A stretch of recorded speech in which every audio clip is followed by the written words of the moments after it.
A short story. Sophia. When he first saw her, Dominic remembered how beautiful her hair looked from across the room.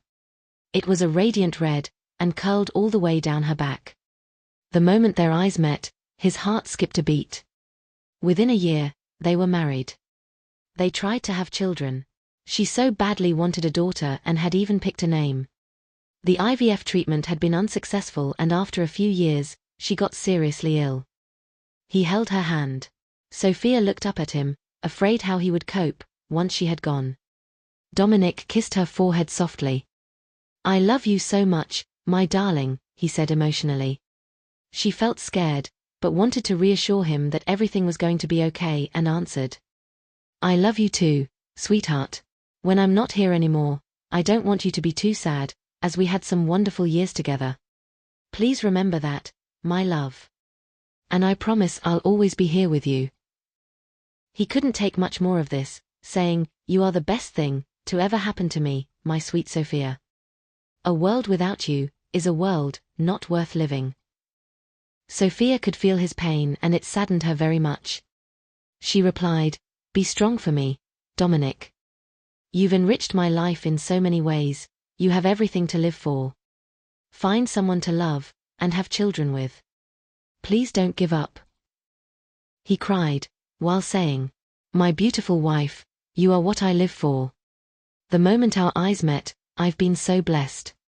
What did you do to deserve such cruelty?" With difficulty, she raised her hand to his face, running her fingers through his short dark hair, then said, "Remember, I'll always be." Her hand dropped to the bed. Dominic cradled her lifeless body, realizing she had passed away. The funeral of his beloved wife was 2 weeks later.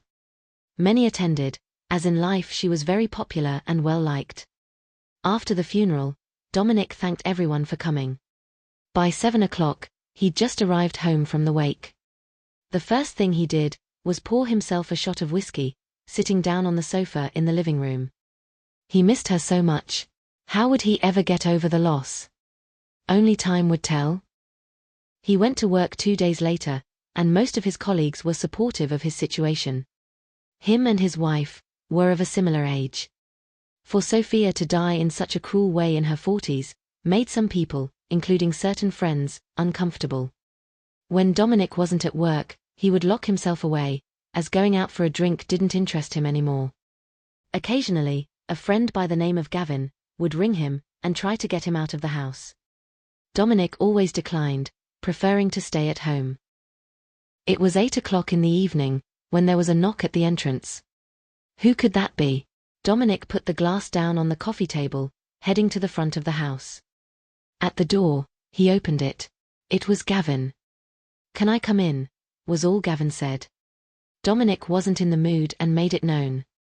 "I'd rather be on my own, mate. In time, maybe I'll be ready." Gavin was upset by this, saying, "You need to get on with your life, mate. It's not doing you any good shutting yourself away. Do you think Sophia would have wanted this?" Dominic felt frustrated. "Please leave me in peace. You don't know how I feel. No one does." Gavin was adamant, and replied, "Look, at the moment you need a friend. I'm not going to watch you while you drink yourself to death." "What are you accusing me of, mate?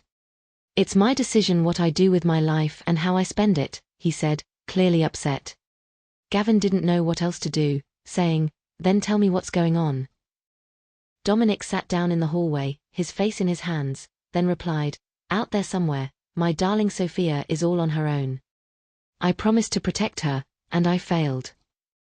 Gavin joined his mate on the floor and placed a hand softly on his shoulder. "Look, mate. I can understand what you're saying, but she's in your heart, she's in this house, she's with you everywhere. I'll do anything I possibly can to help you, but first you need to help yourself," Gavin said. Dominic sobbed and Gavin put 2 arms around him. "I need to know she's safe," Dominic said sadly. "But how would you know?"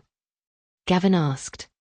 Dominic wiped his eyes, answering, "Every night, before I go to bed, I pray for her to be safe.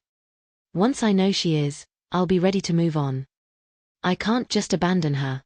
I watched her slowly die and there was nothing I could do to help." I failed her. I let her down. No, you didn't.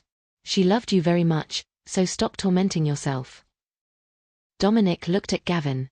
I know it's a lot to ask, but maybe a bit of company isn't such a bad thing. So if you fancy coming in for a little while, I can pour you a drink. Most definitely, was all Gavin answered. The both of them headed into the living room to drink some whiskey. Later that night, when Gavin had left, Dominic did the same thing he did every night before going to bed. He prayed for Sophia, to show him a sign that she was okay, because he was worried for her. Most nights while asleep, he had the same dream. Dominic would find himself in a darkened room. He would call out her name, hoping she'd appear. She never did. He would awake in his bed, alone, consumed by sadness. The dream now forgotten. 3 months later, his hair had grown considerably. His dad remarked on this on Christmas Day, when they had a small gathering around his older brother's house. The chair where his wife usually sat was empty. Even though he put a brave face on things, he was still distraught about what had happened. That night, he prayed for a sign. Like usual, nothing happened. Gavin would pop round at least once a week. On more than one occasion, Dominic spoke about his wife. Gavin would listen with a heavy heart, knowing his friend was suffering. 7 months had gone by since his wife's death, and still things weren't improving. His mental state had worsened, and he now took tablets for depression. One of his colleagues at work tried to get him to go out on a date with his wife's friend. Dominic declined, as it felt like he was being unfaithful to his dead partner. Later one evening, Dominic went through the same routine he always did, not like it made any difference.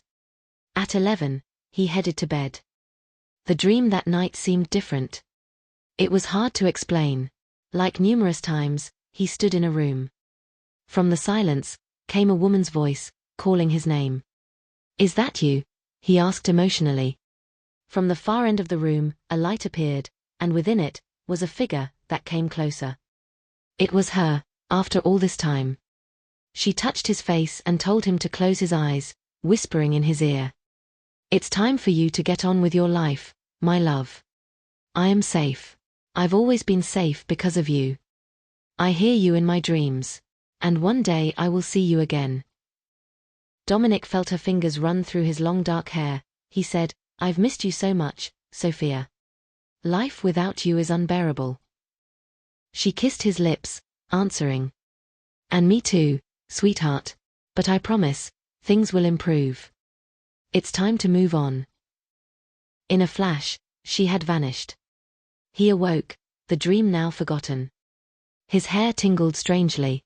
Dominic got out of bed, heading to the bathroom. He looked into the big mirror, and with shock, Dominic realized his prayers had been answered. Sophia had sent him a sign that she was okay. His hair had curls in it, and also patches of radiant red that reminded him of her. It was finally time to move on. 7 months later, he'd met another woman, and a year from that, they'd married. Even before their daughter had been born, they named her Verity, which was Sophia's favorite girl's name. A few months from this, Dominic and his wife noticed how red the child's hair was. The end.